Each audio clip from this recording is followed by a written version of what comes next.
यहाँ से स्टार्ट करेंगे। जो बीपीएससी का टेस्ट नंबर यहाँ पर रहेगा इसका 25, ठीक है। 25 नंबर यहाँ पर टेस्ट है, ये इसका फुल लेंथ टेस्ट रहेगा यहाँ पर खान सर का जो है, ठीक है।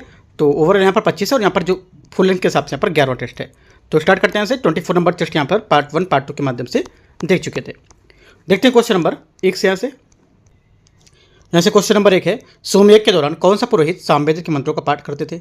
आंसर हो जाएगा यहाँ से पहले का बी, उद्गात्री, ठीक है। सामवेद जिसका यहाँ पर अर्थ होता है कि धुनों का ज्ञान, राइट। और सोमयज्ञ के दौरान जो उद्गात्री थे, ये पुरोहितों द्वारा पर जो गाए जाने वाले मंत्र, इनकी यहाँ पर तैयार की गई पुस्तक को गायन पुस्तक के नाम से भी जाना जाता था। ये भारतीय संगीत की उत्पत्ति का प्रतीक मानते हैं। सेकेंड बात है, प्राचीन भारतीय साहित्य में निम्नलिखित में से कौन सा शब्द देवताओं को कुल पिताओं की वंशावली में संदर्भित करता है? इसको आंसर हो जाएगा सेकंड का सी, वंश, ठीक है।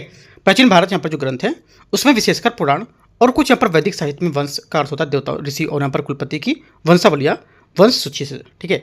अब लेख वंश और यहाँ पर विरासत का पता लगाते हैं और धार्मिक तथा ऐतिहासिक दोनों उद्देश्य यहाँ पर पूर्ति करते हैं। तो आंसर यहाँ से सेकंड का सी करेक्ट है। क्वेश्चन नंबर 3, निम्नलिखित में से कौन सा एक प्रमाणिक बौद्ध ग्रंथ है? आंसर हो जाएगा तीसरे का ए, खंदक। खंदक क्या होगा? एक हमारा यहाँ से प्रमाणिक बौद्ध ग्रंथ है। खंदक विनय पिटक का एक भाग है जो पाली धर्म ग्रंथ के 3 पिटकों त्रिपिटक में से एक है और थेरवाद बौद्ध धर्म का यहाँ पर प्रमाणिक जो धर्म ग्रंथ संग्रह माना जाता है। इसमें क्या है, मठवासी जीवन से यहाँ पर संबंधित जो नियम है और विनिमय है, बुद्ध के जीवन की जो संज्ञा पर स्थापना, उसके बारे में विस्तृत जानकारी मिलती है, जो इसे एक प्रमाणिक ग्रंथ बताते हैं। तीसरे का एक करेक्ट हो जाएगा। क्वेश्चन नंबर 4 है, इसमें बोला है रानी कमलावती द्वारा अपने यहाँ पर जो पति थे इनको संसार के त्यागने के लिए राजी करने की यहाँ पर कहानी महावीर की शिक्षाओं को वाले जो यहाँ पर किस प्राकृत ग्रंथ में मिलती है? करेक्ट आंसर हो जाएगा चौथे का बी, ये मिलती है उत्तराध्ययन सूत्र में, ठीक है। यहाँ पे क्या होगा? बी यहाँ से इसका करेक्ट आंसर होगा। उत्तराध्ययन यहाँ पर जो सूत्र होता है ये जैन श्वेतांबर धर्म ग्रंथ का एक महत्वपूर्ण ग्रंथ, महावीर के जो उपदेश है उसमें आध्यात्मिक शिक्षाओं को कथाओं के माध्यम से प्रस्तुत करता है। इस ग्रंथ में रानी कमलावती और यहाँ पर जो उनकी कथा है वो शामिल है, जिससे यहाँ पर अपने पति राजा जो श्रेणिक थे उनके त्याग को आध्यात्मिक अनुशासन अपनाने के लिए यहाँ पर प्रोत्साहन करती थी। क्वेश्चन नंबर 5, भारत में पहला शक राजा कौन था? आंसर हो जाएगा 5वें का से ये मोगा, ठीक है। मोगा या माउस जिसको बोलते हैं, एक इंडो स्काइथियन शासक पहली शताब्दी ईसा पूर्व यहाँ पर भारत के जो पहले शासक था, ठीक है, पहले शक राजा था। उन्होंने गंधार में शक सत्ता की स्थापना की और यहाँ पर अपनी प्रभुत्व सीमा को उत्तर से पश्चिम जो भारत है उसमें झेलम नदी तक विस्तारित किया था। 5वें का डी करेक्ट हो जाएगा। क्वेश्चन नंबर 6, वैदिक राजा की बढ़ी हुई शक्ति अक्सर निम्नलिखित से जुड़ी होती थी, किससे? आंसर हो जाएगा 6ठे का से ये जुड़ी होती थी राजकीय यज्ञ से, ठीक है। उत्तर वैदिक काल में राजा के अधिकार में उल्लेखनीय वृद्धि हुई थी और यह शक्ति जो वृद्धि राजसूय थे, प्रतिष्ठा संस्कार जिसको बोलते हैं, और अश्वमेघ मतलब अश्वयज्ञ जो होता था, और वाजपेय मतलब रथ का दौड़ का अनुष्ठान भोज, जिसे शाही यज्ञ के यहाँ पर आयोजन से गहराई से जुड़ा था, ठीक है। तो आंसर बी यहाँ से करेक्ट होगा क्वेश्चन नंबर 6 का। क्वेश्चन 7वां है, निम्नलिखित में से किसने शुरू में सुझाव दिया था कि सिंधु सभ्यता मेसोपोटामिया सभ्यता की एक औपनिवेशिक शाखा थी? आंसर हो जाएगा 7वें का बी, मोर्टिमर व्हीलर। यहाँ से करेक्ट आंसर होगा बी, ठीक है। 7वें का बी यहाँ से करेक्ट आंसर होगा। भारत की पहली सभ्यता की खोज शुरू ने यहाँ पर इतिहासकारों के लिए यहाँ पर एक रहस्य पैदा किया था, क्योंकि ये अचानक इतिहास में प्रकट हुई थी, ठीक है। और इस कारण विद्वानों ने, जैसे यहाँ पर मोर्टिमर व्हीलर ने यहाँ पर अलग अनुमान लगाया था कि यहाँ पर जो मेसोपोटामिया सभ्यता है उसका औपनिवेशिक विस्तार था, जिसे सुमेरियों के सिंधु क्षेत्र में यहाँ पर लाया गया था। बी यहाँ से करेक्ट होगा। सिंधु घाटी का एकमात्र स्थल कौन सा है जो 3 प्रमुख भागों में विभाजित था? आंसर हो जाएगा 8वें का बी, धोलावीरा। करेक्ट आंसर होगा यहाँ से। क्वेश्चन नंबर 9 यहाँ से, बागोर स्थल पर पाए गए सूक्ष्म पाषाण उपकरण मुख्यतः किस प्रकार की अर्थव्यवस्था के लिए उपयोग किए जाते थे? आंसर हो जाएगा 9वें का यहाँ से बी, शिकार अर्थव्यवस्था को लेकर, ठीक है। राजस्थान के बागेर भारत का एकमात्र प्रमुख यहाँ पर संभवतः सबसे बड़ा मध्य पाषाण स्थल है, जो सूक्ष्म पाषाण उत्खनन और एक अनोखी सूक्ष्म पाषाण उद्योग के लिए पर जाना जाता है। इन औजारों को बनाने के लिए यहाँ पर प्रयुक्त होने वाले प्राथमिक जो हमारे कच्चे माल है इनके कार्ड्स और चर्ट थे, ठीक है, ज्यामितीय आकृति में डिजाइन किए जाते थे, और औजारों का उपयोग मुख्यतः शिकार पर आधारित जो अर्थव्यवस्था थी उसको चलाने के लिए यहाँ पर किया जाता था। तो आंसर यहाँ से बी करेक्ट होगा। क्वेश्चन नंबर 10, चंद्रगुप्त मुख की यहाँ पर जो मूल उत्पत्ति के बारे में सिद्धांत सर्वप्रथम किसने प्रस्तुत किया था? उन्होंने इसकी उपाधि मौर्य बताई थी। आंसर क्या होगा? 10वें का यहाँ से डी यहाँ से करेक्ट आंसर होगा, श्रीधर स्वामी। विष्णु पुराण के टीकाकार श्रीधर स्वामी ने चंद्रगुप्त के यहाँ पर मूल जो उत्पत्ति थी उसके संबंध में यहाँ पर सबसे पहले एक विद्वान सिद्धांत प्रस्तुत किया था, जिसमें क्या उन्होंने एक उपनाम मौर्य की शाखा जो व्याख्या थी उसके यहाँ पर बताया था। उन्होंने यहाँ पर सुझाव दिया था कि मौर्य नाम मुरा से लिया गया है। किससे? मुरा, जो अधिक और यहाँ पर नंद वंश के यहाँ पर राजा थे, उसकी पत्नियों में से एक चंद्रगुप्त की माता थी। आंसर डी करेक्ट हो जाएगा। क्वेश्चन 11 है, अकबर के प्रावधान के अनुसार निम्नलिखित में से कौन सा समूह मिश्रित टुकड़ियों में शामिल था? आंसर हो जाएगा 11वें का ए, यहाँ से मुगल, पठान, हिंदुस्तानी और राजपूत। यहाँ से करेक्ट आंसर होगा। क्वेश्चन नंबर 12 देखते हैं, किस शासक ने सबसे पहले दिल्ली में अपनी राजधानी स्थापित की थी? ये बताना है। आंसर हो जाएगा अनंगपाल तोमर। ठीक है, दिल्ली में सबसे पहले अपनी राजधानी स्थापित करने वाला पहला शासक तोमर राजा अनंगपाल था। उसने अपनी वर्तमान महरौली के पास लाल कोट नामक यहाँ पर प्रारंभिक नगर किलेबंद के शहर की स्थापना की थी और यहीं दिल्ली से एक राजनीतिक केंद्र के रूप में इतिहास में शुरुआत की थी। तोमर वंश दिल्ली को अपनी राजधानी बनाने वाला शुरुआती राजवंशों में से एक था। ठीक है, आंसर क्या होगा? 12वें का सी करेक्ट है। क्वेश्चन नंबर 13 दिल्ली सल्तनत के पतन के बाद कई सूफी संत निम्नलिखित में से किस दक्कन शासक के दरबार में चले गए थे? आंसर हो जाएगा 13 का डी, ये बहमनी शासक के दरबार में चले गए थे। ठीक है, जब दिल्ली सल्तनत कमजोर और यहाँ पर खंडित होने लगी थी तो सूफी संत ज़्यादा स्थिर और उभरती हुई क्षेत्रीय सल्तनत थे उसमें फैल गए थे और 1347 ईस्वी में दक्कन में स्थापित बहमनी साम्राज्य सूफियों के लिए एक विशेष रूप के प्रमुख गंतव्य बन गया था। 13 का डी करेक्ट है। क्वेश्चन 14 है, प्रारंभिक मध्यकालीन भारत में निम्नलिखित में से कौन सा क्षेत्र जेजाक भुक्ति के नाम से जाना जाता था? आंसर हो जाएगा 14 का ए, बुंदेलखंड। यहाँ से करेक्ट आंसर होगा। जो हमारा प्रारंभिक मध्यकालीन भारत था उसमें बुंदेलखंड क्षेत्र को जीजा भुक्ति यहाँ पर कहा जाता था। राजपूत चंदेल जो वहाँ पर वंश थे उसने चंदेलों में 9वीं से 11वीं जो शताब्दी थी उसके टाइम पे यहाँ पर इस तोमर क्षेत्र पर शासन किया था। उनकी मूल राजधानी खजुराहो की थी, बाद में यहाँ पर इन्हें महोबा स्थानांतरित कर दिया था। उनका एक महत्वपूर्ण किला भी था कालिंजर का। आंसर यहाँ से 14 का ए, बुंदेलखंड करेक्ट आंसर होगा। क्वेश्चन 15 है, निम्नलिखित में से किस पुर्तगाली आगंतुक ने विजयनगर काल के दौरान नायकों की संस्था का अध्ययन किया था? आंसर हो जाएगा 15 का बी, यहाँ से करेक्ट है। फर्नाओ नूनिच और यहाँ पर डोमिंगो पेस। फर्नाओ नूनिच और डोमिंगो पेस दो पुर्तगाली यात्री थे जिन्होंने 16वीं शताब्दी में विशेष रूप से विजयनगर साम्राज्य के तुलु वंश के कृष्णदेवराय और अच्युत देवराय यहाँ पर थे उसके शासनकाल के दौरान भारत का दौरा किया था। उन्होंने नायकों की संख्या और संस्था को यहाँ पर विस्तृत विवरण दिया और उन्होंने केंद्रीय सरकार के यहाँ पर प्रतिनिधित्व को बताया था। तो यहाँ से बी 15 का करेक्ट आंसर हो जाएगा। क्वेश्चन 16 है, निम्नलिखित में से किस क्षेत्र में 16वीं शताब्दी में विजय के साथ ब्रिटेन का साम्राज्यवादी इतिहास शुरू हुआ था? आंसर हो जाएगा 16 का से बी स्टेटमेंट, जिसमें से आयरलैंड इसका करेक्ट आंसर होगा। ठीक है, लगभग 1540 से 1603 तक अंग्रेजी राज ने आयरलैंड के प्रभुत्व को समाप्त कर दिया था और प्रत्यक्ष शासन लागू कर दिया था। इस क्षेत्र में अंग्रेजी और यहाँ पर वेल्स प्रोटेस्टो को यहाँ पर बसाया था और बागवानों के लिए यहाँ पर भूमि जब्त कर ली थी। ठीक है, तो आंसर बी करेक्ट है 16 का।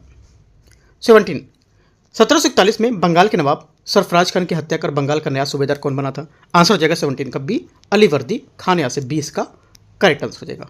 ठीक है, 1740-41 में भागीरथी नदी के तट पर गिरिया और युद्ध में बिहार के तत्कालीन उपराज्यपाल अलीवर्दी खान ने सरफराज खान को यहाँ पर पराजित कर मार डाला था। इस विजय के बाद अलीवर्दी खान ने मुगल सम्राट जो मोहम्मद शाह की औपचारिक जो मान्यता प्राप्त करके यहाँ पर बंगाल के नवाब सूबेदार के रूप में अपना स्थान सुरक्षित कर लिया था। तो 17 का बी यहाँ से करेक्ट आंसर होगा। 18 नंबर है, 1899 में भारतीय राष्ट्रीय कांग्रेस की ब्रिटिश समिति किस स्थान पर स्थापित की गई थी? आंसर हो जाएगा 18 का बी, लंदन में। ठीक है, क्वेश्चन नंबर 19 है, भारतीय परिषद अधिनियम 1892 के तहत निम्न प्रावधानों के यहाँ पर जो थे सदस्य उनके यहाँ पर अनुमति को लेकर बताया गया है। तो बताना कि यहाँ पर उसके तहत विधान परिषद के सदस्यों को अनुमति दी गई थी। क्या क्या अनुमति दी गई थी? तो देखो 19 के यहाँ पे जो आंसर हो जाएगा यहाँ से ये होगा सत्रों के दौरान प्रश्न पूछना। ठीक है, ये क्या था? उनको विधान परिषद के सदस्यों के यहाँ पर निम्नलिखित अनुमति दी गई थी। इसमें ए नंबर यहाँ से करेक्ट आंसर होगा। ठीक है, 20 नंबर है, कलकत्ता निगम अधिनियम 1899 के माध्यम से भारतीय सदस्यों की संख्या क्या परिवर्तन हुआ था? इसमें इनकी जो सदस्यों की संख्या थी ये घट गई थी क्योंकि 1899 में ब्रिटिश औपनिवेशिक अधिकारियों द्वारा कलकत्ता निगम में भारतीय सदस्यों की संख्या जानबूझकर कम कर दी गई थी क्योंकि यहाँ पर यह कदम स्थानीय शासन को और जो राजनीतिक हमारी संस्थाएं थी भारतीय की उसको लेकर के यहाँ पर भागीदारी की सीमित करने का यहाँ पर व्यापक योजना का हिस्सा बनाया था। भारतीयों को यहाँ पर प्रतिनिधित्व कम करने के लिए अंग्रेजों का उद्देश्य यहाँ पर था कि यहाँ पर जो नगर पालिका उसके मामलों को कड़े नियंत्रण बनाए रखा जाए और ऐसे निकाय में भारतीय राजनीतिक कार्यकर्ताओं को बढ़ते प्रभाव को रोका जाए। ठीक है, तो आंसर ए यहाँ से घट जाएगा, तो बी यहाँ से करेक्ट हो जाएगा 20 का। 21 है 1897 में बिना मुकदमा चलाए किसे निर्वासित किया गया था? आंसर हो जाएगा 21 का यहाँ से करेक्ट आंसर नाटूबाई, बी यहाँ से करेक्ट आंसर होगा। डब्ल्यू.सी. रैंड और यहाँ पर लेफ्टिनेंट अयर्स्ट की हत्या के कथित तौर पर यहाँ पर संलिप्तता के कारण नाटो बंधु को 1897 में बिना किसी मुकदमे के निर्वासित कर दिया गया था। हालांकि उन पर कभी भी यहाँ पर औपचारिक रूप से आरोप नहीं लगाया गया था और न ही उन पर मुकदमा चलाया गया था। यह उस समय राजनीतिक असहमति को दबाने के यहाँ पर ब्रिटिश प्रयास का एक हिस्सा था। 21 का डी करेक्ट होगा। 22 किसने कहा था आज के अतिवादी कल के उदारवादी होंगे, जिसे आज के उदारवादी कल के अतिवादी थे? आंसर हो जाएगा 22 का यहाँ से बी बाल गंगाधर तिलक। ठीक है, आगे देखते हैं 23 नंबर। किस तारीख को बंगाल विभाजन औपचारिक रूप से लागू हुआ था, जिसके कारण एक दिन का शोक मनाया गया था? आंसर क्या होगा 23 का आंसर हो जाएगा ये 16 अक्टूबर 1905 यहाँ से करेक्ट आंसर होगा सी 23 का। 24 नंबर। ब्रिटिश भारत में निम्नलिखित में से उनकी राजनीतिक यहाँ पर जो संघ थे उस पर आपको विचार करना है। ठीक है, देखते हैं यहाँ से। पहला बोला है बंग भाषा प्रकाशिका सभा। ठीक है, क्या होगा ये 1836 1836। अगला लैंड होल्डर सोसाइटी, ये क्या था 1838। ब्रिटिश इंडियन एसोसिएशन, ये क्या था, ये हो जाएगा इसका यहाँ से 1851 1851। उसके बाद अगला हो जाएगा पुनः सार्वजनिक सभा, ये हो जाएगी यहाँ से आपकी कितना 1867 से 1870। तो जो करेक्ट आंसर हो जाएगा यहाँ से इसका ये हो जाएगा 24 का ए, यहाँ से बात मैच कर रही है इसकी। ठीक है, 25 देखते हैं। 25 है निम्नलिखित में से किस क्षेत्र में स्वदेशी संगम का गठन किया गया था? करेक्ट आंसर हो जाएगा 25 का यहाँ से ये किया गया था। 25 का आंसर यहाँ से हो जाएगा आपका तिरुनेलवेली, है ना, तिरुनेलवेली यहाँ से इसका करेक्ट आंसर होगा।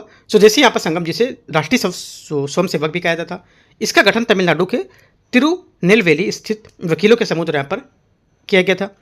इसकी स्थापना वीयू चिदम्बरम पिल्लई और यहाँ पर सुब्रमण्यम जो नेताओं जैसे थे यहाँ पर समर्थन करने के लिए स्थानीय लोगों को स्वदेशी आंदोलन के समर्थन प्रेरित था और संगठित करने के लिए यहाँ पर इस समूह की राजनीतिक जागरूकता को बढ़ाने के लिए यहाँ पर महत्वपूर्ण भूमिका निभाई गई थी।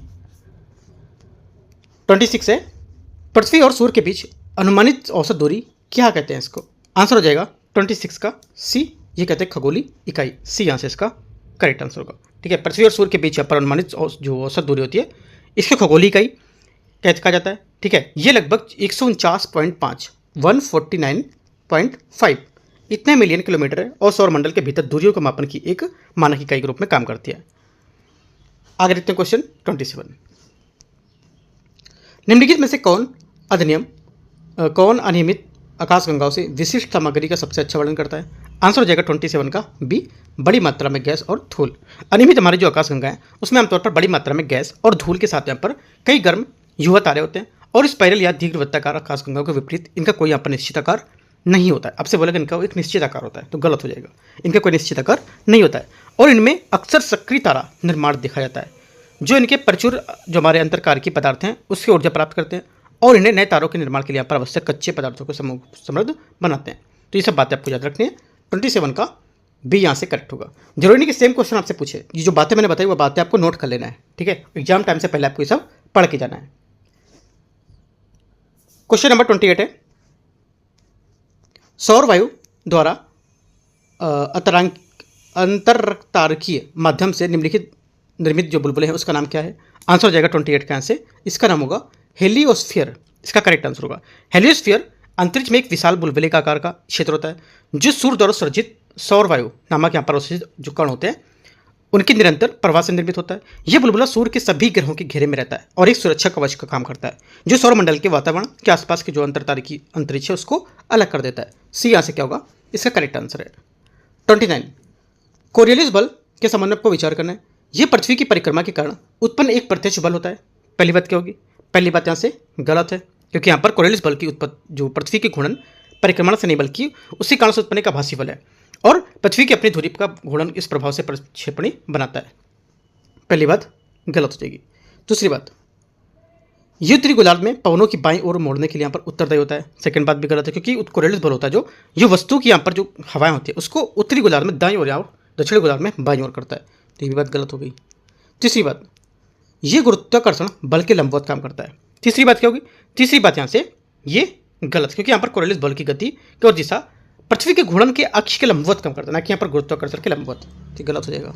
तीनों बातें गलत है। 29 का आंसर गलत पूछा है तो डी।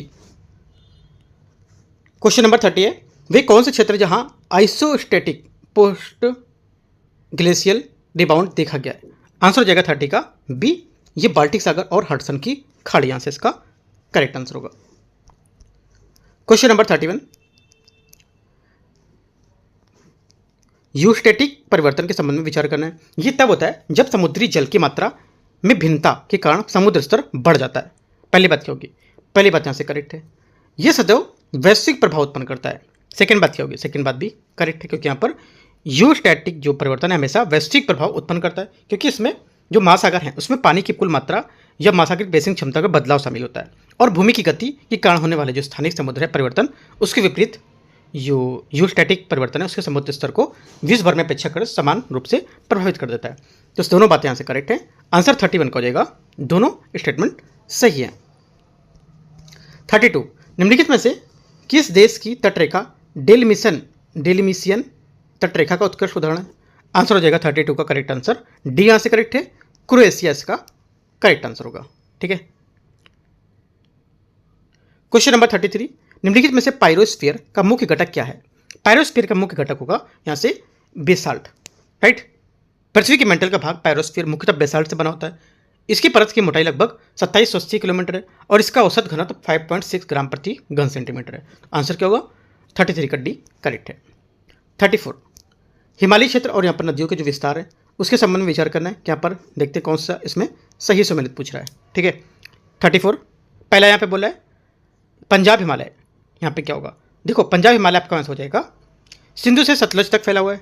ठीक है, करेक्ट है। कुमाऊं हिमालय कहाँ तक है? कुमाऊं हिमालय है आपका सतलुज से काली तक, है ना, काली से तीस्ता तक नहीं है, ये गलत हो जाएगा। कहाँ तक है? लिख लो आप पॉइंट, ये जो है सतलुज से काली तक। ठीक है। नेपाल हिमालय कहाँ तक है? नेपाल हिमालय काली से तीस्ता तक फैला हुआ है, सतलुज से काली तक बोला है, उल्टा बोल दिया यहाँ पर भी। असम हिमालय कहाँ तक है? असम हिमालय जो है ये तीस्ता से दिहांग तक है, तीस्ता से दिहांग तक फैला हुआ, ठीक करेक्ट हो जाएगा। ओनली 1 और 4 करेक्ट है। आंसर 1 और 4 सही, तो ए यहाँ से करेक्ट आंसर हो जाएगा। क्वेश्चन नंबर 35 है, निम्नलिखित में से नदियों को उत्तर से दक्षिण की ओर यहाँ पर व्यवस्थित करना है। तो व्यवस्थित करते हैं, देखते हैं यहाँ से। पहला बोला है यहाँ पर कृष्णा, नर्मदा, ताप्ती, साबरमती। तो पहला हमारा क्या हो जाएगा?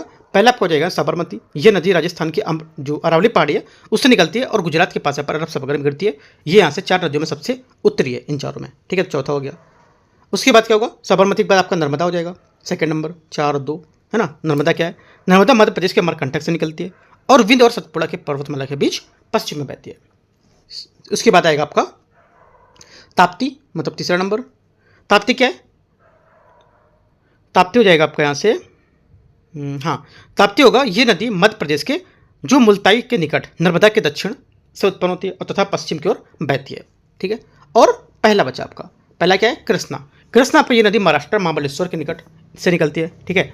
और पूर्व में बंगाल की खाड़ी में मिल जाती है। ये चारों नदियाँ सबसे दक्षिण मानी जाएगी। कौन सी? पहली वाली, ये जो कृष्णा है। तो 4, 2, 3, 1 इसका करेक्ट आंसर होगा। इनके सबके बारे में मैंने बताया भी कि क्या क्या कहाँ पर उत्पन्न होती है, तो आपको यहाँ से पॉइंट बना के लिख भी लेना है। तो आंसर इसका क्या होगा? आंसर हो जाएगा 35 का करेक्ट आंसर बी, यहाँ से मैच कर रहा है। ठीक है। 36 नंबर, ये छोटे बर्फीले धूल के गोले और छोटे यहाँ पर जो सूर्य की परिक्रमा करते रहते हैं तथा यहाँ पर मुख्य रूप से बर्फ की धूल से बने होते हैं। आमतौर पर इनकी कक्षा बहुत यहाँ पर लंबी होती है और जब ये सूर्य के निकट पहुँचते हैं तो यहाँ पर इनकी जो पूंछ है वो चमकती हुई दिखाई देती है। तो इनमें से किसकी बात कर रहा है? किस खगोलीय पिंड की यहाँ पर ये बात कर रहा है? राइट, इन चारों में करेक्ट आंसर हो जाएगा 36 का। ये बात कर रहा है किसकी? ये धूमकेतु की बात कर रहा है। ए यहाँ से करेक्ट आंसर होगा। सूर्य की परिक्रमा करने वाले जो छोटे बर्फीले धूल के जो छोटे गोले होते हैं, बर्फ के धूल के बने होते हैं, जिनके यहाँ पर लंबी चमकदार पूंछ होती है, और धूमकेतु कहलाते हैं। धूमकेतु आकाश पिंड जो मुख्यतः जमे हुए पानी, बर्फ, धूल, चट्टान जैसे कण से बने होते हैं। ठीक है, इंपॉर्टेंट है, याद रखना है। क्वेश्चन नंबर 37 है, बायोरॉक प्रौद्योगिकी का मुख्य उद्देश्य क्या है? इसका मुख्य उद्देश्य यहाँ पर हो जाएगा ये प्रवाल भित्तियों की प्रजातियों को पुनर्बहाली और संरक्षित करना। 37 का सी यहाँ से करेक्ट आंसर होगा।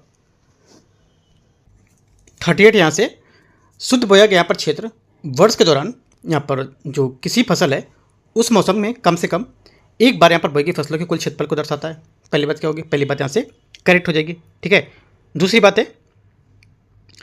बात यहाँ से कृषि योग्य बंजर भूमि से तात्पर्य कि यहाँ पर ऐसी भूमि से जो 5 वर्ष में अधिक से समय तक यहाँ पर बंजर पड़ी रहती हो। सेकंड बात क्या होगा, सेकंड बात भी यहाँ से करेक्ट है।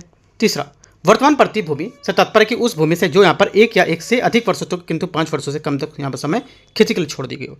ये बात यहाँ से गलत, क्योंकि वर्तमान में प्रति भूमि वह कृषि भूमि होती है जिसे जानबूझकर एक कृषि वर्ष या उससे कम समय तक यहाँ पर बिना जोते रखा जाता है ताकि उसमें आराम करने के लिए यहाँ पर प्राकृतिक रूप से अपनी उर्वरता बहाल करने के लिए अवसर मिल सके। तो ये बात गलत होगी। ओनली 1 2 करेक्ट है। आंसर ए यहाँ से 38 का करेक्ट हो जाएगा। ठीक है, 39 नंबर देखते हैं। 39 नंबर यहाँ से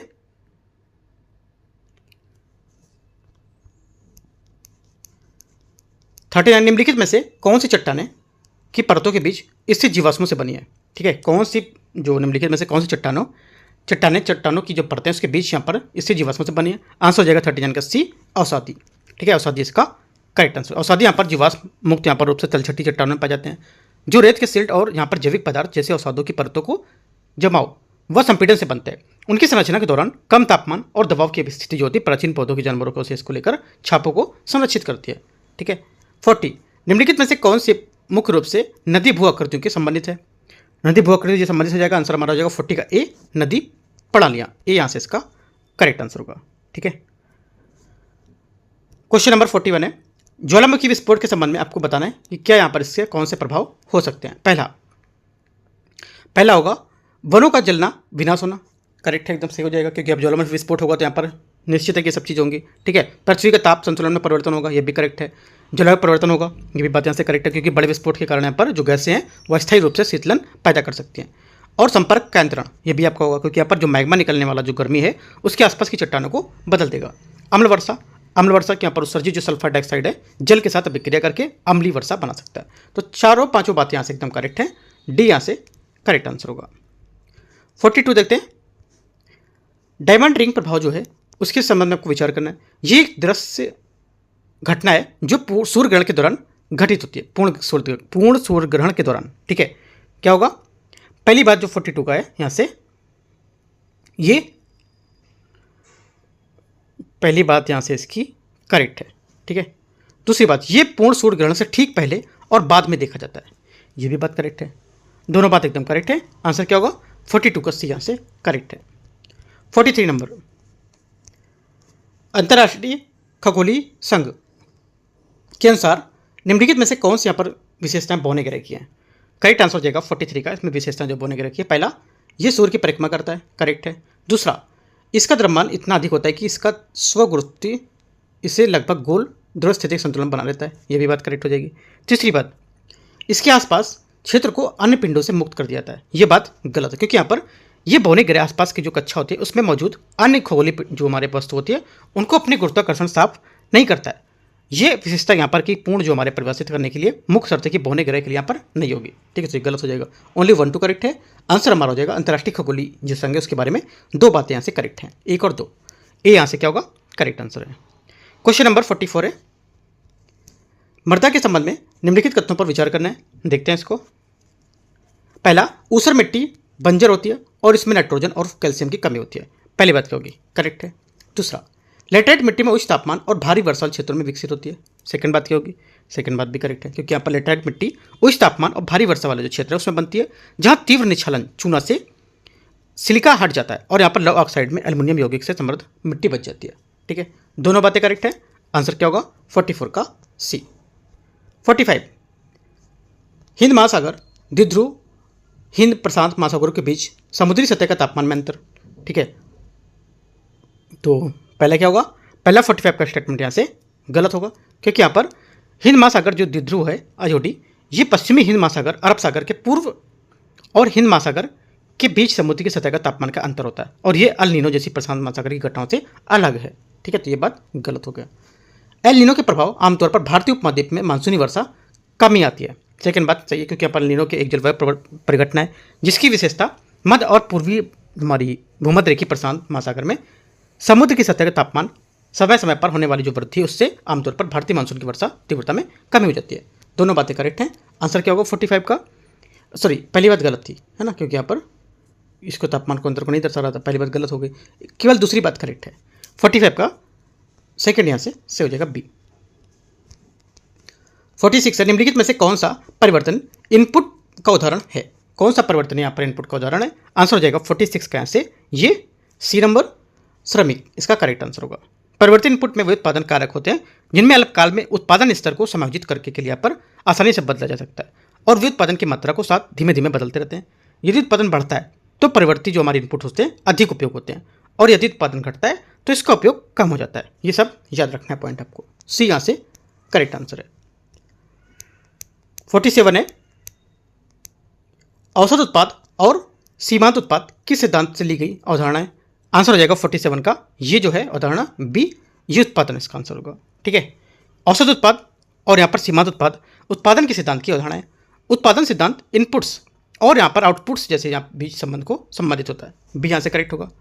क्वेश्चन नंबर 48, बाजार मूल्य निवल राष्ट्रीय उत्पाद के संबंध में आपको विचार करना है।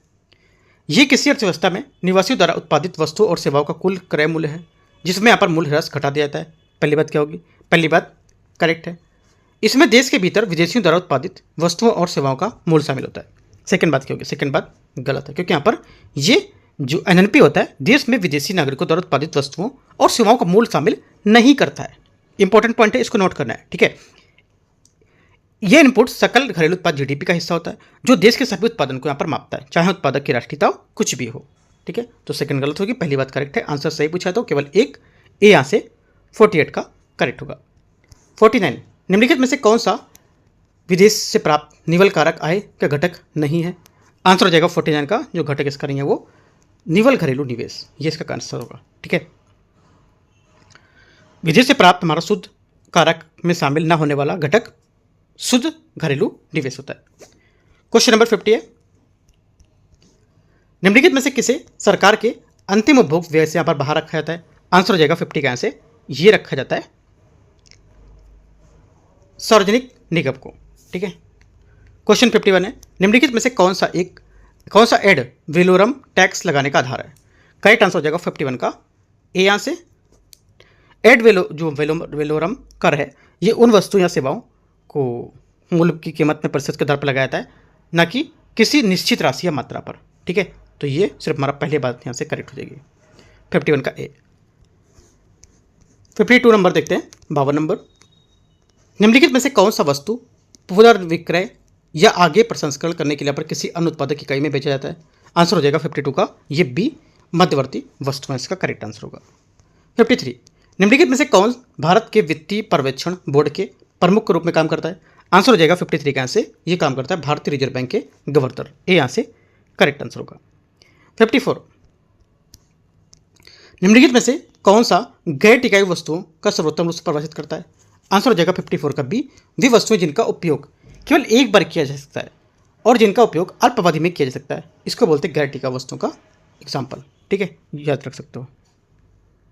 क्वेश्चन नंबर 55 है, परिचालन अधिशेष संबंध में निम्नलिखित तथ्यों पर विचार करना है। ये पूंजी के मालिकों द्वारा श्रम और अन्य खर्चों का भुगतान करने के बाद अर्जित आय होती है। पहली बात क्या होगी? करेक्ट है। दूसरी बात, इनमें व्यवसाय द्वारा अर्जित लाभ, किराया और ब्याज शामिल होता है। सेकंड बात भी करेक्ट है, दोनों बातें सही है। आंसर हो जाएगा 55 का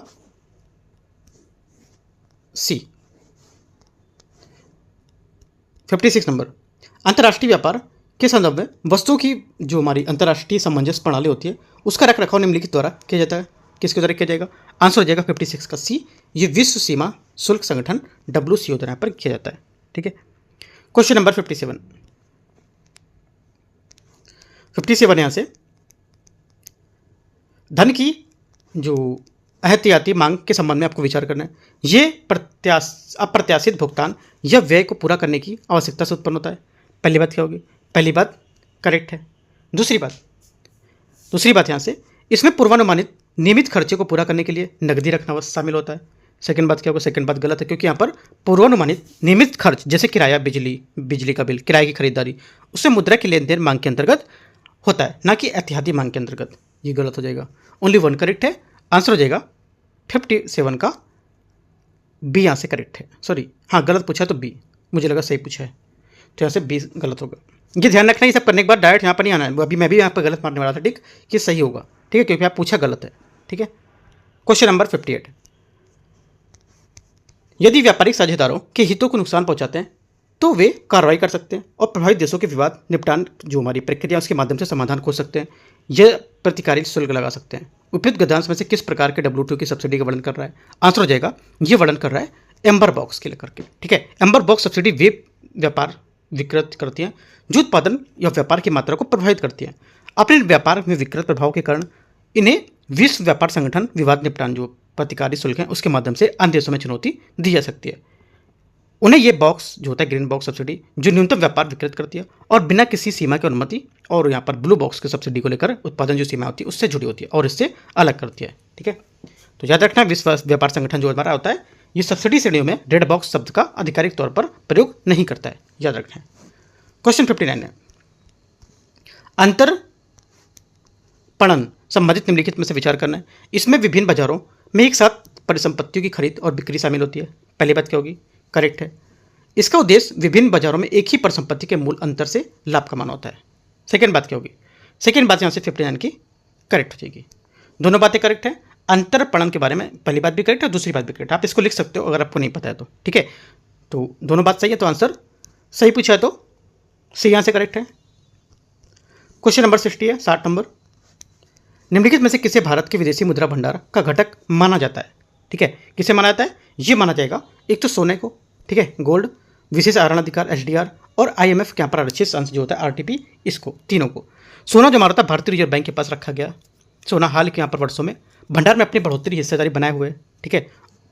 और विशेष आवरण अधिकार जो होता है HDR, ये अंतर्राष्ट्रीय आरक्षित परिसंपत्तियाँ जिन्हें IMF द्वारा बनाया गया था और सदस्य देशों को उनको प्रदान किया जाता है, जिसमें भारत भी शामिल है ताकि उनकी तरलता बढ़ सके। दूसरा भी करेक्ट हो गया। तीसरा IMF के जो हमारा आरक्षित अंश स्थिति होती है ये भी करेक्ट होगा, क्योंकि ये भारत का कोटा आधारित हिस्सा होता है जो तुरंत उपयोग के लिए यहाँ पर उपलब्ध होता है और भंडार में शामिल होता है, राइट। इसे हासिल करने के लिए यहाँ पर एक कड़ी शर्तों का पालन करना जरूरी आवश्यक नहीं होता है, तो ये गलत हो जाएगा, मतलब ये भी बात सही हो जाएगी। तीनों बातें करेक्ट हैं। ये हमारा जो भारत के विदेशी मुद्रा भंडार उसके घटक के रूप में माने जाते हैं, तीनों पॉइंट। डी यहाँ से करेक्ट आंसर है 60 का। क्वेश्चन नंबर 61 यहाँ से, राज्य विधानमंडल धन विधेयक केवल निम्नलिखित की पूर्व सिफारिश पर ही प्रस्तुत किया सकता है। आंसर 61 का बी, राज्यपाल के, ठीक है। आर्टिकल जो हमारा संविधान का है 207, उसमें यह बताया गया है कि यहाँ पर उसके अनुसार जो हमारा राज्य विधानसभा है उसमें धन विधेयक केवल राज्यपाल की पूर्व अनुमति के ही बाद यहाँ पर पेश किया जा सकता है और विधान परिषद इस प्रकार के विधेयक में संशोधन नहीं कर सकती है, लेकिन उसमें बदलाव की सिफारिश कर सकती है और जिसे विधानसभा 14 दिन तक यहाँ पर लौटाना होता है। 62, संविधान सभा के सदस्यों द्वारा भारतीय संविधान पर अंतिम रूप से हस्ताक्षर किस तिथि किए गए थे? आंसर हो जाएगा 62 का ए, ये 24 जनवरी 1950 करेक्ट आंसर होगा, ठीक है। यहाँ पर क्या था? इसके हस्ताक्षर किए गए थे और इसे 26 जनवरी 1950 को लागू किया गया था। दोनों बात में अंतर है, दोनों बातें याद रखना इंपॉर्टेंट है। कई बार क्वेश्चन पूछा है, घुमाने के लिए क्वेश्चन पूछता है, ठीक है। आगे देखते हैं क्वेश्चन 63 नंबर, निम्नलिखित में से कौन सा विषय भारतीय संविधान की समवर्ती सूची के अंतर्गत आता है? भारतीय संविधान की समवर्ती सूची के अंतर्गत में से कौन सा विषय आता है? करेक्ट आंसर हो जाएगा यहाँ से 63 का। एक तो देखो, एक हो जाएगा आपका निवारक निरोध, ठीक है, पशु क्रूरता निवारण, ये भी सही है। पुलिस यहाँ पर नहीं आता है, ट्रेड यूनियन आ जाएगा, ठीक है, और यहाँ पर शिक्षा आ जाएगी। यहाँ पे पुलिस इसमें नहीं होगा, ठीक है, तो आंसर क्या होगा? सी यहाँ से करेक्ट आंसर होगा 1 2 4 5। पुलिस हमारा एक राज्य सूची का विषय है। किसका है? राज्य सूची का, जो हमारा स्टेट यहाँ पे जो लिस्ट होती है उसमें यहाँ पर होगा, ठीक है, तो सी करेक्ट है। क्वेश्चन 64, आयोगों और उनके यहाँ पर प्रारंभ के वर्ष के संबंधित युग पर विचार करना है। देखते हैं इसको। सरकारी आयोग 1983, ठीक है, ये क्या होगा? तो ये हो जाएगा आपका यहाँ से राजमन्नार 1969 और पुंछी आयोग 2007। ये तो मैच करके दे रखा है। करना क्या है इसमें? प्रारंभ से उनके प्रारंभ वर्ष के निम्नलिखित पर विचार करना है। सरकारी आयोग 1983, राजमन्नार था ये आपको 1969। हाँ अच्छा, राजमन्नार यहाँ पर 1963 नहीं होगा, ये 1969 होगा, ठीक है, 1969।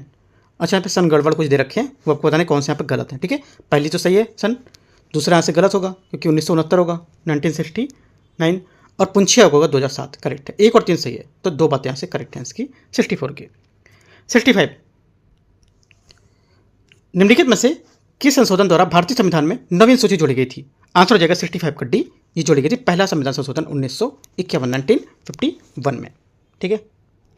क्वेश्चन नंबर 66, भारतीय संविधान के निम्नलिखित में से किस अनुच्छेद में तदर्थ न्यायाधीश की नियुक्तियों को संबंधित प्रावधान किए गए हैं? आंसर हो जाएगा 66 का, यहाँ से ये अनुच्छेद 127 127 यहाँ से इसका करेक्ट आंसर होगा 66 का। 67 नंबर है, निम्नलिखित में से किस समिति ने पंचायती राज संस्थाओं को जड़ विहीन घास के रूप में वर्णित किया है? आंसर हो जाएगा 67 का डी, ये GV राव समिति इसका करेक्ट आंसर होगा। क्वेश्चन नंबर 68, भारतीय संविधान की छठी अनुसूची के संबंध में विचार करना है। पहला स्टेटमेंट देखते हैं। पहला बोला है, यह राष्ट्रपति की छठी अनुसूची के क्षेत्रों के स्वायत्त जिला परिषद और स्वायत्त क्षेत्रीय परिषद बनाने का अधिकार देता है। पहली बात क्या होगी? पहली बात गलत है यहाँ से, क्योंकि यहाँ पर स्वायत्त जिला परिषद और यहाँ पर स्वायत्त क्षेत्रीय परिषद के गठन संशोधन की शक्ति राज्य के राज्यपाल में निहित होती है, और राज्यपाल में क्षेत्रीय सीमाओं को परिवर्तन कर सकता है और स्वायत्त जिलों की संख्या बढ़ाया घटा सकता है, उनके नाम बदल सकता है, और परिषदों को यहाँ पर निर्दिष्ट जो सीमा है उसके भीतर विधायी कार्यकारी जो न्यायिक वित्तीय शक्ति है वो दे सकता है, ठीक है। पहली बात गलत हो जाएगी। दूसरी, ये सब पॉइंट आपको लिख लेना जो बताता जा रहा हूँ। ये असम, मेघालय, त्रिपुरा, मणिपुर के जनजातीय क्षेत्रों पर लागू होता है, ये बात गलत है, क्योंकि यहाँ पर भारतीय संविधान की छठी सूची जो होती है विशेष रूप से असम, मेघालय, त्रिपुरा, मिजोरम के जनजातीय क्षेत्रों में प्रशासन से संबंधित होती है, गलत हो गया। तीसरा, पेशा अधिनियम छठी सूची पर लागू नहीं होता है, तीसरी बात करेक्ट है, ठीक है। दूसरी बात भी यहाँ से गलत थी और तीसरी बात यहाँ से करेक्ट हो जाएगी, ठीक है। आंसर क्या होगा? आंसर हो जाएगा यहाँ से इसका, पूछे सही कौन सा, तो केवल 3 सही है, बी यहाँ से करेक्ट आंसर है 68 का। आगे देखते हैं क्वेश्चन कौन सा है 69 नंबर। विधि आयोग के संबंध में आपको विचार करना है। ये 1833 के चार्टर अधिनियम के तहत गठित एक वैधानिक निकाय है। पहला क्या होगा? पहली बात 69 के यहाँ से गलत हो जाएगी, ठीक है। भारत में विधि आयोग 1837 के चार्टर अधिनियम के तहत गठित एक सामूहिक निकाय नहीं है, इसे ब्रिटिश सरकार द्वारा 1837 के चार्टर अधिनियम के तहत एक कार्यकारी सलाहकार निकाय के रूप में स्थापित किया गया था, ठीक है। सर्वोच्च न्यायालय के पूर्व न्यायाधीश दिनेश महेश्वरी ने हाल ही में 23वें विधि आयोग के अध्यक्ष के रूप में यहाँ पर कार्यभार संभाला है। सेकंड बात क्या होगी? करेक्ट है, ओनली 2 करेक्ट है, आंसर हो जाएगा 69 का बी। 70 नंबर है, नियंत्रक मालिका परीक्षक का एक के बारे में विचार करना है। कानून एवं उल्लंघन के अभियोजन के लिए उसके पास कुछ न्यायिक शक्तियाँ होती हैं। पहली बात गलत है, क्योंकि यहाँ पर इसके पास न्यायिक या अभियोजन संबंधी शक्तियाँ नहीं होती है। ये खातों का ऑडिट करता है और अनियमितताओं की रिपोर्ट करता है, और लेकिन यहाँ पर मुकदमा नहीं चला सकता है, तो ये बात गलत हो जाएगी। यह अपना अधिकार और कार्य पूरी तरह से भारतीय संविधान अनुच्छेद 76 के अंतर्गत जो प्रावधान है उससे प्राप्त करेगा, ये बात गलत है, क्योंकि यहाँ पर अनुच्छेद जो 76 होता है ये महान्यायवादी संबंधित होता है, कैग से नहीं। तो कैग हमारा जो आर्टिकल होगा 148 होता है, ठीक है। 148 से 151 तक, 148 से 151 तक यहाँ पर कैग होता है, ठीक है। यहाँ पर 76 नहीं होता है, दोनों गलत हैं। 70 का आंसर क्या होगा? पूछा क्या है, गलत कौन सा है? तो सी, दोनों गलत हैं। क्वेश्चन नंबर 71, भारत के संविधान की प्रस्तावना में निहित निम्नलिखित कथनों पर विचार करना है। बंधुत्व व्यक्ति की गरिमा का आश्वासन देता है। पहला क्या होगा? पहला स्टेटमेंट यहाँ से इसका, अच्छा यहाँ पे बोला कि कौन से यहाँ पर है उसके हिसाब से बताना है, सही क्रम इनका क्या है ना। देखते हैं, देखो पहला हमारा हो जाएगा इसका सही क्रम न्यास, न्याय, सामाजिक और जो हमारी आर्थिक राजनीतिक है ये, ठीक है। उसके बाद हमारा हो जाएगा तीसरा नंबर, उसके बाद होगा चौथा विचार, व्यक्ति विश्वास, आस्था और उपासना की स्वतंत्रता, 3-4 हो गया, ठीक है। उसके बाद दूसरा स्थिति और अवसर की समानता, और उसके बाद हो जाएगा बंधुत्व की यहाँ पर गरिमा की आश्वासन देना। 3-4-2-1 यहाँ से करेक्ट आंसर हो जाएगा ए नंबर, बात सही है, ठीक है।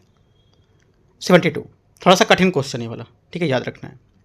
72 नंबर है, भारतीय संविधान के निम्नलिखित अनुच्छेदों को उनसे संबंधित विचार कितना है इस पर, कौन कौन से यहाँ पर इसमें सही मैच कर रहे हैं इससे, ठीक है, कितने यहाँ पर सम्मिलित कर रहे हैं सही, ठीक है। देखते हैं इसको। पहले यहाँ से हो जाएगा अनुच्छेद 3 क्षेत्रों का आंतरिक समायोजन, ठीक है। अनुच्छेद हमारा जो 3 होता है ये नए राज्यों के गठन और मौजूदा हमारे जो राज्य हैं उसके क्षेत्रों के सीमाओं नामों का परिवर्तन करता है, और ये संसद के नए राज्यों के निर्माण जो मौजूदा यहाँ पर परिवर्तन है उसके लिए पर कानून बनाने का अधिकार देता है, न केवल यहाँ पर आंतरिक समायोजन का, तो ये बात गलत हो जाएगी। दूसरा अनुच्छेद 54 भारत के राष्ट्रपति का निर्वाचन मंडल होता है, बात यहाँ से करेक्ट है। तीसरा अनुच्छेद 143 राज्यपाल द्वारा पारित अध्यादेश राष्ट्रपति द्वारा विधि सार्वजनिक महत्व के तहत यहाँ पर सर्वोच्च न्यायालय ने सलाह राय लेने की शक्ति प्रदान करता है और इस सर्वोच्च न्यायालय के सलाहकार क्षेत्राधिकार के बारे में न कि राज्यपाल द्वारा अध्यादेश जारी करने के। ये भी गलत हो जाएगा। ओनली 2 करेक्ट है। आंसर हो जाएगा सही कितने, तो एक यहाँ से केवल करेक्ट होगा। ठीक है, तो केवल एक करेक्ट है, तो आंसर 72 का ए से हो जाएगा। 73 नंबर, मौलिक कर्तव्यों के संबंध में निम्नलिखित में से कौन सा कथन गलत है। ठीक है, मौलिक यहाँ पर कर्तव्य के बारे में कौन सी बातें गलत है ये बताना है। 73 का पहला, ये प्रत्यक्ष रूप से कानून द्वारा नहीं लागू नहीं किया सकते। पहली बात क्या होगी, पहली बात यहाँ से ये करेक्ट है। ये प्रकृति में गैर न्यायसंगत होते हैं, ये भी बात क्या है, सही है। तीसरी बात, ये केवल संविधान में शामिल नैतिक कर्तव्य होते हैं, ये बात गलत है, क्योंकि यहाँ पर मौलिक कर्तव्य 2 श्रेणियों में विभाजित किया जाता है, एक तो नैतिक कर्तव्य और यहाँ पर जो नागरिक कर्तव्य। ये बोला है कि केवल संविधान में नैतिक कर्तव्य इसके होते हैं, यहाँ पर इसके नागरिक कर्तव्य होते हैं। ठीक है, तो यहाँ पे ये गलत हो जाएगा। चौथा करेक्ट है, सिर्फ तीसरा गलत होता है। सी यहाँ से क्या होगा, इसका गलत पूछा था तो आंसर हो जाएगा। क्वेश्चन 74 है, भारतीय संविधान का कौन सा अनुच्छेद राज्यपाल को राष्ट्रपति के विचारार्थ विधेयक आरक्षित करने का अधिकार देता है। आंसर हो जाएगा 74 का, ये देता है जो आर्टिकल 200 भारतीय संविधान का अनुच्छेद 200 राज्यपाल को कुछ विकल्प देता है कि जब तक कोई यहाँ पर विधेयक विधानसभा उसके पास पहुँचता है, इस प्रावधान के अनुसार केवल तभी उसे उस विधेयक के राष्ट्रपति के विचार के लिए यहाँ पर आरक्षित किया जा सकता है जब राज्यपाल यह निष्कर्ष निकाले कि ये विधेयक उच्च न्यायालय की स्थिति या उसके अधिकारों को नुकसान पहुंचा सकता है। ठीक है, तो सी यहाँ से करेक्ट होगा, सॉरी बी यहाँ से करेक्ट होगा, 74 का बी, अनुच्छेद 200। 75 है, सूची को सूची 2 को मैच करते हैं, देखते हैं यहाँ से। राष्ट्रीय ध्वज को अपनाना 22 जुलाई 1947। ठीक है, ए का 4। दूसरा, संविधान को अपनाना गया था 26 नवंबर 1949, तो बी का 2 हो गया। आगे संविधान लागू हुआ था 26 जनवरी 1950, सी का 3 और राष्ट्रगान को अपनाया गया था यहाँ पर 24 जनवरी 1950, डी का 1। मतलब 4 2 3 1 इसका आंसर आ रहा होगा। 4 2 3 1 कहाँ है, 4 2 3 1 यहाँ पर सी नंबर में, 4 2 3 1, तो सी क्या होगा, 75 का करेक्ट आंसर होगा। 76 है, देखते हैं इसको। कौन सा सिद्धांत किसी कानून के असंवैधानिक भागों को अमान्य करने के शेष जो संरक्षित रखने की अनुमति देता है। आंसर हो जाएगा बी, पृथक्करण का सिद्धांत होता है ये। ठीक है, 77, हाल ही में किस क्षेत्र के नमक के मैदान अत्यधिक लिथियम और खनन के कारण डूब रहे हैं। आंसर हो जाएगा 77 का ए, आटाकामा मरुस्थल इसका करेक्ट आंसर होगा। ठीक है, तो इस टाइप से यहाँ पर देखो 77 जो क्वेश्चन थे यहाँ पर केजीएस का टेस्ट सीरीज यहाँ पर था, इसमें टेस्ट नंबर इसका कौन सा था, ये टेस्ट नंबर 25 था, है ना। 25 बोल सकते हो, फुल लेंथ आप 11 बोल सकते हो। तो 25 नंबर टेस्ट जो था मैंने कवर कराया करीब 77 क्वेश्चन। स्टार्ट करेंगे 78 नंबर क्वेश्चन को पार्ट नंबर 2 से। ठीक है, तो पार्ट नंबर 2 से देखेंगे 78 नंबर क्वेश्चन से, राइट। तो बाकी कोई डाउट रहेगा आप नीचे कमेंट में पूछ सकते हो। अच्छे से आपको तैयारी करना है, अभी कुछ ही दिन बचे हैं। जितना ज़्यादा से ज़्यादा क्वेश्चन होते हैं क्वेश्चन की प्रैक्टिस करना है, मतलब प्लस क्या डीप जाकर थोड़ा सा नॉलेज देखना है। और एक बात और, यहाँ पर जो आपके सीसेट के क्वेश्चन है, करीब यहाँ पे सीसेट तो अलग से पेपर नहीं होता है, इसी में क्वेश्चन आता है रीजनिंग और मैथ का, तो करीब 10 से 15 या 12 जो भी क्वेश्चन आते हैं उनको बहुत अच्छा क्वेश्चन कर लेना है, क्योंकि इतने कठिन क्वेश्चन नहीं पूछता है वो। ठीक है, तो करीब यहाँ पर अगर 12 पूछता है, कम से कम उसमें 8 क्वेश्चन आपके सही होने चाहिए। ठीक है, ऐसा करना है। तो बाकी कुछ डाउट रहेगा आप नीचे कमेंट या टेलीग्राम पर जोड़ के भी पूछ पाओगे। ठीक है, एंड करते हैं से उसको। All the best, thank you.